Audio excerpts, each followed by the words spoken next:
కువైట్లో మరొక మహిళ చనిపోవడం అయితే జరిగింది. అది ఉమ్మడి కడప జిల్లా, అలాగే రాయిచోటి సంబేపల్లి మండలం, నారాయణరెడ్డి గారి పల్లె గ్రామం, కొండేవాన్లపల్లికి చెందిన చంద్రగిరి శ్రీనివాసులు భార్య చంద్రగిరి లక్ష్మీదేవి జీవనోపాధి కోసం కువైట్కైతే వచ్చింది. వచ్చిన తరువాత శుక్రవారం ఇంటి యజమాని లక్ష్మీదేవి చనిపోయిందని వాళ్ళ బంధుమిత్రులకు ఫోను ద్వారా తెలియజేయడం అయితే జరిగింది.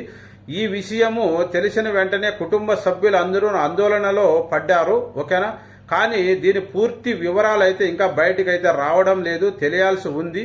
ఇండియన్ ఎంబసీ కూడా దీని గురించి సహకరించి ఎలా ఎందుకు జరుగుతూ ఉన్నది, ఇలా ఎంతో మంది ఆడబిడ్డలు చనిపోతున్నారు, ఎంతో మంది డ్రైవర్లు కూడా చనిపోతున్నారు, ప్లీజ్ ఇలాంటి సీరియస్ కేసులైనా ఎలా జరిగింది, ఏం జరిగింది, ఇది కువైట్ వాళ్ళ వల్ల జరుగుతా ఉందా, లేదంటే వీళ్ళ ఆరోగ్యం ఏదైనా క్షీణించి జరుగుతా ఉందా తెలియజేయాల్సిందిగా కోరుకుంటూ ఉన్నాము. దయచేసి లైక్ చేయండి, షేర్ చేయండి, ఛానల్ను సబ్స్క్రైబ్ చేయండి. ఓకేనా, జై హింద్.